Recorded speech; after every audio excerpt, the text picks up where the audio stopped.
Price the Lord. இந்த நாளில் கூட நம்ம சங்கீதத்தை தியானிக்க போகிறோம். இந்த நாளில் தியானிக்க வேண்டிய சங்கீதம் 27வது சங்கீதம். முதலாவது அடியேன் வாசித்து விடுகிறேன். 27வது சங்கீதம் தாவீதின் சங்கீதம். கர்த்தர் என் வெளிச்சமும் என் ரட்சிப்பும் ஆனவர், யாருக்கு பயப்படுவேன்? கர்த்தர் என் ஜீவனின் பெலனானவர், யாருக்கு அஞ்சுவேன்? என் சத்துருக்களும் என் பகைஞருமாகிய பொல்லாதவர்கள் என் மாம்சத்தை பட்சிக்க என்னை நெருக்குகையில் அவர்களே இடறி விழுந்தார்கள். எனக்கு விரோதமாக ஒரு பாளையம் இறங்கினாலும் என் இருதயம் பயப்படாது. என்மேல் யுத்தம் எழும்பினாலும் இதிலே நான் நம்பிக்கையாயிருப்பேன். கர்த்தரிடத்தில் ஒன்றை நான் கேட்டேன், அதையே நாடுவேன்.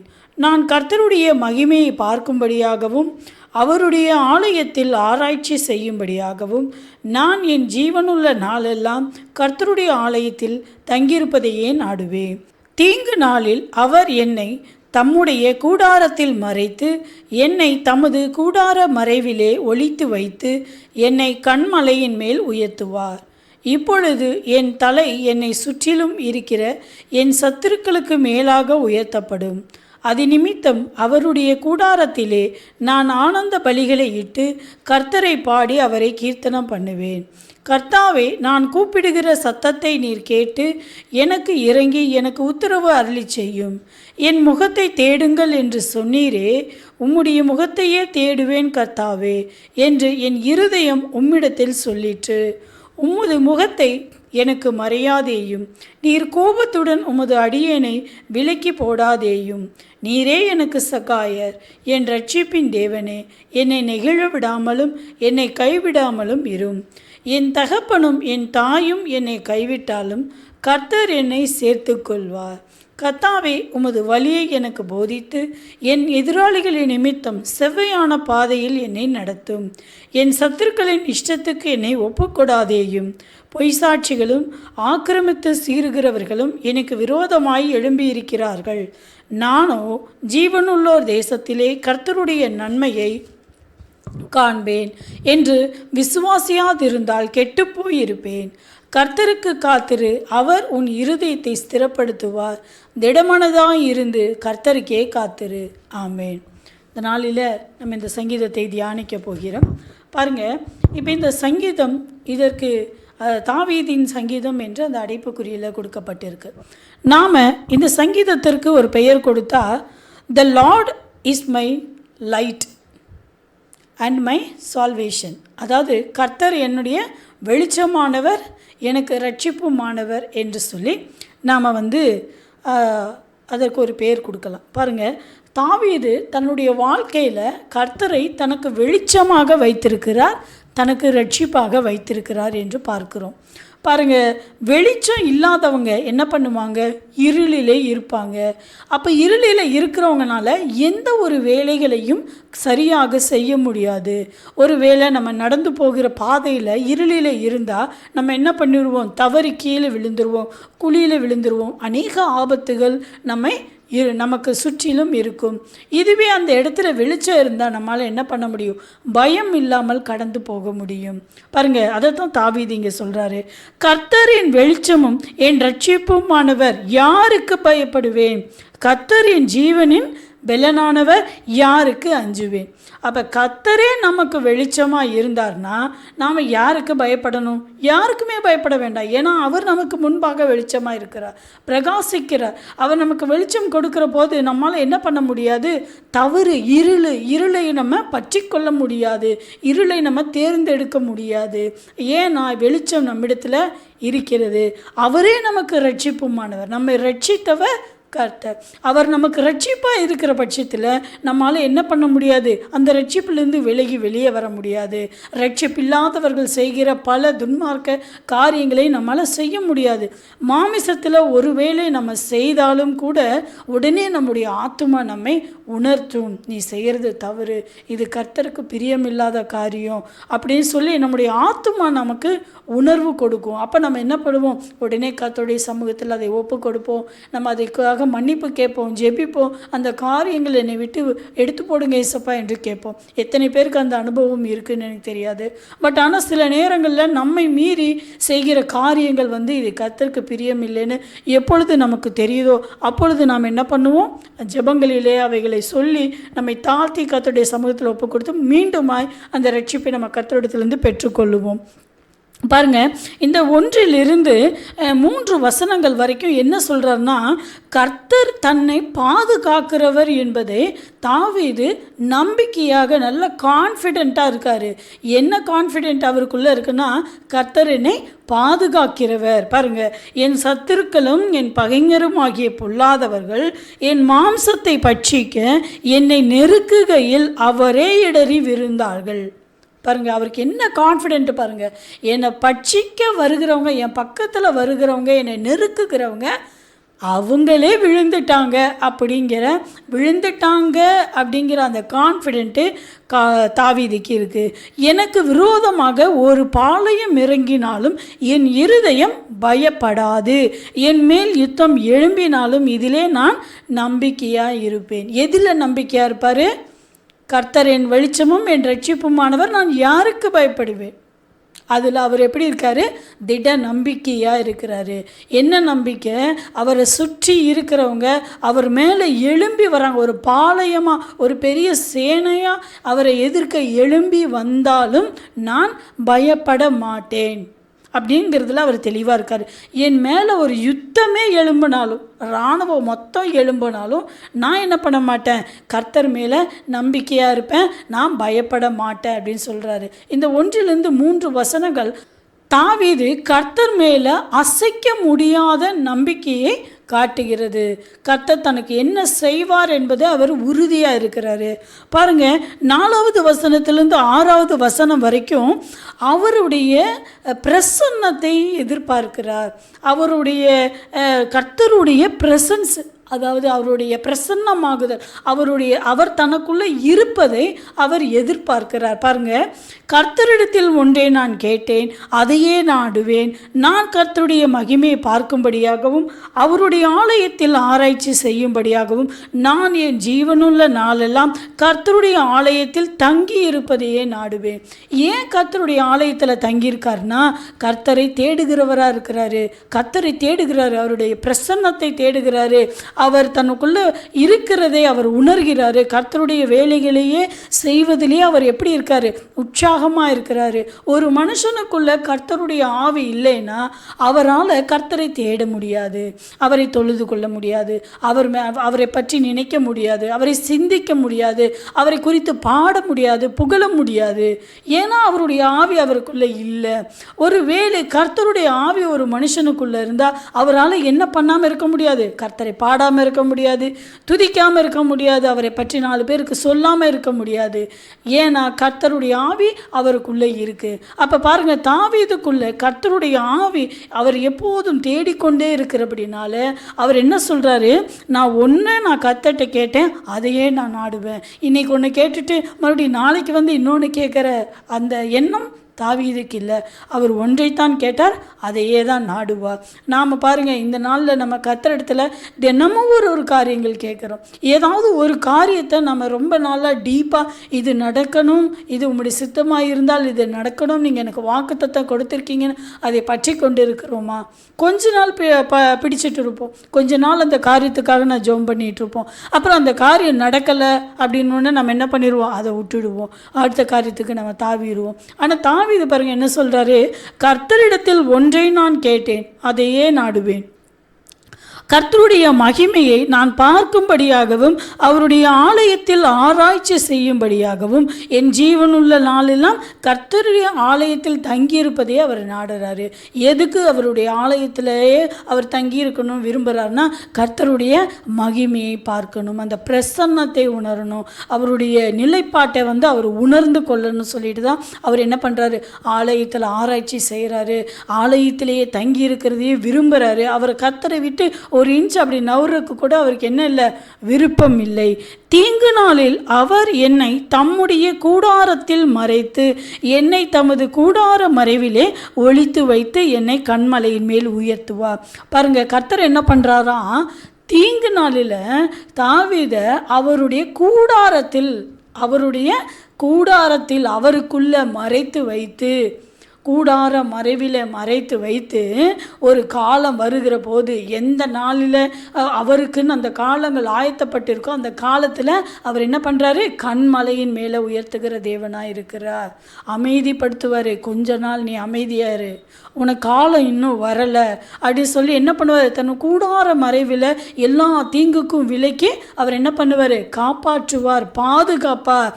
ஒரு காலம் ஒன்று வரும், அப்பொழுது அவர் என்ன பண்ணுவார், எல்லாவற்றுக்கும் மேலாக உயர்த்துவார். அப்படிதான் தாவீது அங்கே சொல்கிறாரு பாருங்க. இந்த கூடார மறைவில் ஒளித்து வைத்து அப்படியே ரொம்ப பத்திரமாக ஒளிச்சு வச்சு மற்றவங்க எந்த தீங்கும் அவரை தொடாதபடிக்கு ஒளித்து வைத்து என்னை கண்மலையின் மேல் உயர்த்துவார். எதற்காக ஒளித்து வைத்திருக்கிறார் அப்படின்னா, ஒரு நாள் கண்மலையின் மேலே உயர்த்துவதற்காக. இப்பயே வெளியில் விட்டுட்டா அந்த தீங்கானவங்க, அங்கே பொல்லாதவங்க, சத்துருக்கள், சதிகாரர்கள் அவர்கள்லாம் என்ன பண்ணுவாங்க, அவரை நெருக்கி கொண்டே இருப்பாங்க, பலவீனப்படுத்தி கொண்டே இருப்பாங்க. அதனால் அவர் என்ன பண்ணுறாரு, இப்படிப்பட்ட காரியங்களுக்கெல்லாம் விலக்கி தம்முடைய கூடார மறைவிலே மறைத்து ஒளித்து வைத்து ஒரு நாள் வருகிற போது அவர் என்ன பண்ணுவார், கண்மலையின் மேலே உயர்த்துகிற தேவனாய் இருக்கிறார்.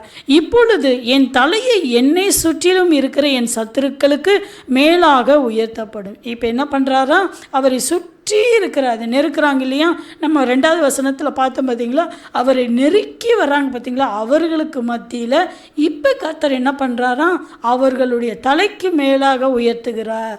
அப்போ அவங்கெல்லாம் எப்படி தாவீதை பார்ப்பாங்க, அண்ணாந்து பார்ப்பாங்க.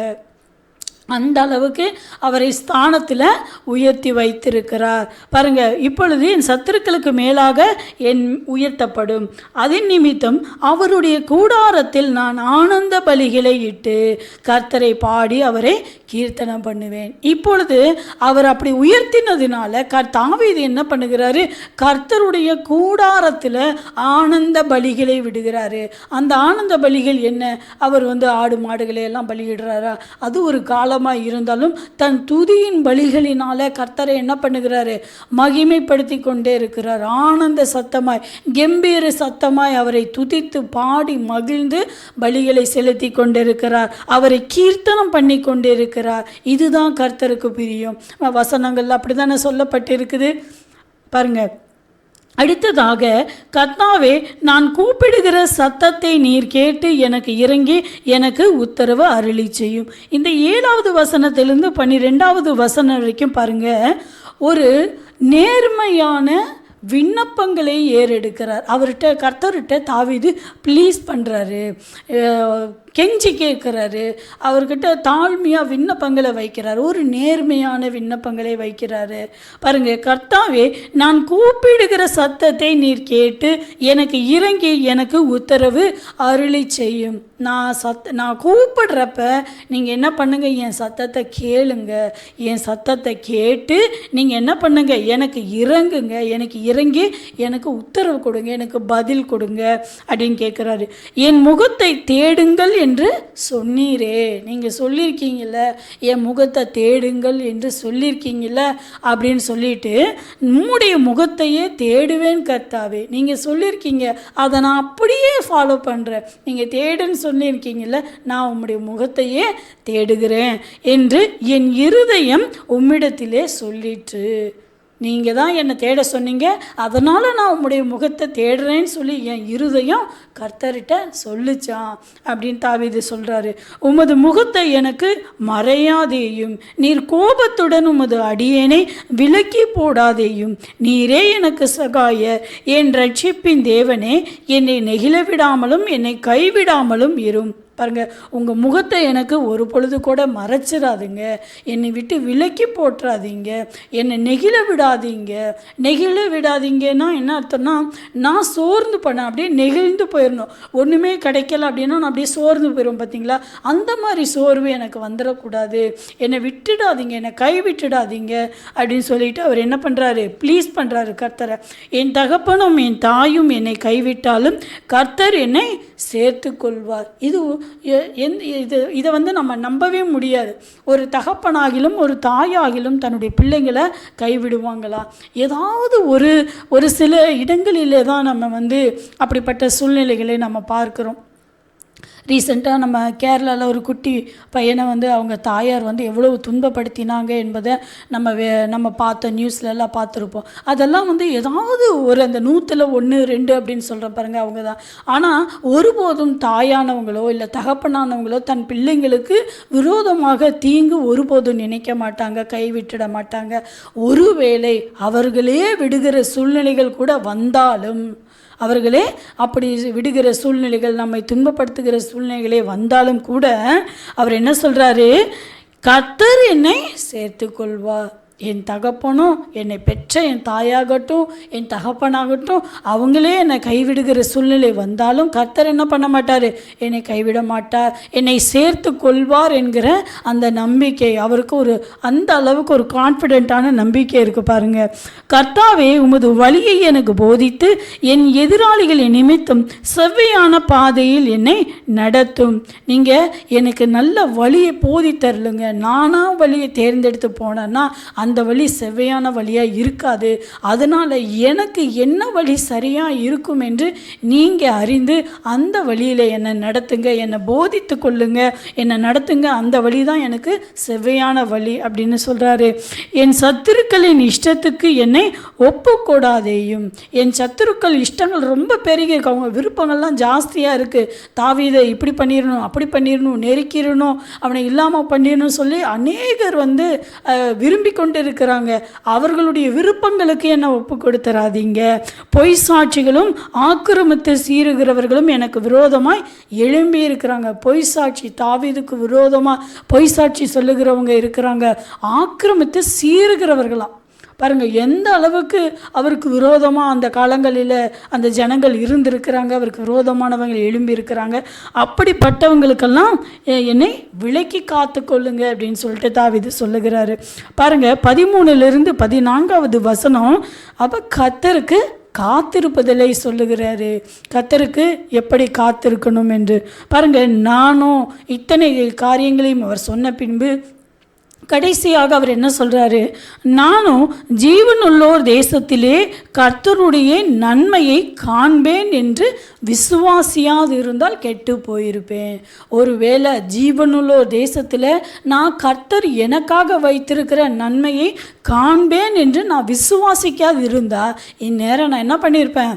கெட்டு போயிருப்பேன். நம்மள எத்தனை பேர் அந்த சாட்சிகளை சொல்கிறோம்? கர்த்தர் மட்டும் என்னை தொடாமல் இருந்திருந்தா, என்னை ரட்சிக்காமல் இருந்திருந்தா, என்னை தெரிந்து கொள்ளாமல் இருந்திருந்தா இன்றைக்கி நான் மரித்த இடத்துல புல்லே முளைச்சிருக்கோம், மரமே முளைச்சிருக்கோம். நம்ம எத்தனை பேர் அந்த சாட்சிகளை சொல்கிறோம்? அப்படி தான் அவர் சொல்கிறாரு. நான் ஜீவனுள்ளோர் தேசத்தில் கர்த்தர் எனக்காக வைத்த நன்மையை நான் காண்பேன் என்று நான் விசுவாசியாது இருந்தால், அப்படின்னா அவர் என்ன பண்ணுறாரு? அவர் விசுவாசித்து கொண்டிருக்கிறார். நம்ம புதிய ஏற்பாட்டு காலங்களில் இருந்து தான் நாம் என்ன பண்ணுறோம்? பரலோகத்தை குறித்து நம்ம விசுவாசிக்கிறோம். ஒரு நாள் நான் நிச்சயமாக பரலோகத்துக்கு போவேன், கர்த்தர் என்னை தெரிந்து கொண்டிருக்கிறார், எனக்காக அவர் ரத்தம் சிந்தியிருக்கிறார், அதனால் நான் என்ன பண்ணுவேன்? பரலோகத்துக்கு தகுதியானவளாக இருக்கிறேன் என்று சொல்லி நாம் இன்னைக்கு சொல்லி கொள்ளுகிறோம். ஆனால் பாருங்கள், அதற்கெல்லாம் முன்பாகவே தாவீது ஜீவனுள்ளோர் தேசத்தில் நான் கர்த்தருடைய நன்மையை காண்பேன் என்று அவர் விசுவாசித்து காத்து கொண்டிருக்கிறார். பாருங்க, அப்படி நான் காத்து கொண்டு இராதிருந்தால், அப்படி எனக்கு விசுவாசம் இல்லாதிருந்தால் நான் என்ன பண்ணியிருப்பேன்? எப்பயோ கெட்டு போயிருப்பேன் அப்படின்னு சொல்கிறாரு. கர்த்தருக்கு காத்திரு, அவர் உன் இருதயத்தை ஸ்திரப்படுத்துவார், திடமானதாக இருந்து கர்த்தருக்கே காத்திரு அப்படின்னு சொல்கிறாரு. அது அவருக்கும் சொல்கிறாரு, அவருடைய ஆத்மாவுக்கும் சொல்கிறாரு, நமக்கும் சொல்கிறாரு. நீங்கள் என்ன பண்ணுங்க? கர்த்தருக்கே காத்திருங்க, அவர் உங்கள் இருதயத்தை என்ன பண்ணுவாராம்? ஸ்திரப்படுத்துவார், அப்படி ஸ்ட்ராங் ஆக்குவார். நம்ம இருதயம் மகா கேடுள்ளதாக இருக்குது. ஏன் அப்படி சொல்கிறோம்னா, நம்ம இருதயத்தின் மூலமாக தான் அந்த சிந்தனைகள் எல்லாம் வெளிப்படுது. அப்போ தான் அந்த பாடி ஃபுல்லாக, நம்ம இந்த சரீரம் முழுவதும் என்ன ஆகுது? அதுக்கு ஒத்துழைத்து செய்கைகள் செய்விக்கிறது. அப்போ பாருங்கள், அந்த இருதயத்தின் சிந்தனைகள் சுத்தமானவைகளாக இருந்தால் முழு சரீரமும் சுத்தமாக இருக்கும். ஆனால் இருதயம் கேடுள்ளவைகளை சிந்தித்து கொண்டிருந்துச்சுன்னா என்ன பண்ணும்? நம்ம கேடான வழிகளில் தான் நம்ம நடத்தும். அப்போ நம்ம என்ன பண்ணணும்? நம்ம இருதயத்தில் கர்த்தருக்கு காத்திருக்கணும். சில பேர் கர்த்தருக்கு காத்திருக்கிறோன்னு சொல்லி ஜெப வேளையில் உட்கார்ந்துருப்பாங்க, சரீரம் உட்கார்ந்து கொண்டு இருக்கும். ஆனால் இருதயம் பற்பல காரியங்களை சிந்தித்து கொண்டிருக்கும். இதை போகணும், இதை செய்யணும், அங்கே போகணும், இங்கே வைக்கணும், ஸ்டவ் ஆஃப் பண்ணாமா, லைட் ஆஃப் பண்ணாமா, இந்த மாதிரி பல காரியங்கள், உலக காரியங்கள் சிந்தனைகளை ஆக்கிரமித்து கொண்டிருக்கும். அப்போ என்ன பண்ணணும்? இருதயம் கர்த்தருடைய சமூகத்தில் தான் காத்திருக்கணும். அப்போ தான் இந்த சரீரமும் இருதயத்தோடு இசைந்து அந்த சமூகத்தில் காத்திருக்கும். இல்லைன்னா இந்த மரித்த சடலத்தை போல் அப்படியே நம்ம உட்கார்ந்து இருப்போம், இருதயம் அங்கே இருக்காது. அப்போ என்ன பண்ணணும்? முதலாவது இருதயம் கர்த்தருக்கு காத்திருக்கணும். பாருங்க, உன் இருதயத்தை ஸ்திரப்படுத்துவார். திடமானதாக இருந்து கர்த்தருக்கே காத்திரு, வேறு யாருக்கும் காத்திராதீங்க. அவங்க எனக்கு நல்லது செய்வாங்க, இவங்க எனக்கு செய்வாங்க, அவங்க எனக்கு செய்வாங்கன்னு சொல்லிட்டு யாரையோ எதிர்பார்த்து நம்ம நாள் கணக்கில் வருடக்கணக்கில் காத்திருப்போம். யாருக்காகவும் அப்படி காத்திருக்காதுங்க. கர்த்தர் தான் நமக்கு செய்கிறவர், கர்த்தர் தான் நமக்கு நன்மை செய்கிறவர். நம்ம என்ன பண்ணணும்? அவருக்கே காத்திருக்கணும், வேறு யாரும் அந்த இடத்துல இருக்கக்கூடாது. கர்த்தரே நம்மை ரட்சிக்கிறவர், அவருக்காக மாத்திரம்தான் நம்ம எப்போதும் காத்திருக்கணும். பாருங்கள், இந்த வேளையில் நம்ம இந்த 27வது சங்கீதத்தில் என்ன பார்த்தோம்? 1-3 வசனங்கள் வரைக்கும் தாவீது கர்த்தர் மேலே என்ன பண்ணியிருக்காரு? ஒரு அன்ஷேக்கபிள், அதாவது அசைக்க முடியாத நம்பிக்கையை வைத்திருக்கிறார் என்பதை நம்ம பார்த்துருக்கோம். 4வது வசனத்திலிருந்து 6வது வசனம் வரைக்கும் கர்த்தருடைய அந்த பிரசன்னத்தை, அந்த மகிமையை அவர் பார்க்கிறதுக்காக காத்து கொண்டிருக்கிறார். அதையே கர்த்தரிடத்தில் கேட்டுக்கொண்டிருக்கிறார் என்பதை நம்ம பார்த்தோம். 7வது வசனத்திலிருந்து 12வது வசனங்கள் வரைக்கும் ஒரு நேர்மையான விண்ணப்பங்களை கர்த்தருடைய சமூகத்தில் தாவீது ஏறெடுத்து கொண்டிருக்கிறார் என்று பார்த்தோம். கடைசியாக 13-14வது வசனத்தில் என்ன பார்க்கிறோம்? கர்த்தருக்கு காத்திருப்பதலை குறித்து பார்க்கிறோம். இந்த நாளில் இப்படிப்பட்ட சங்கீதத்தை தியானிக்க கர்த்தர் நமக்கு கிருபை செய்ததற்காக கர்த்தரை ஸ்தோத்தரிப்போமா? ஏசப்பா, ஸ்தோத்தரிக்கிறோம், ஸ்தோத்தரிக்கிறோம், ஸ்தோத்தரிக்கிறோம் கர்த்தாவே, ஸ்தோத்திரம். ஆமென். Praise the Lord.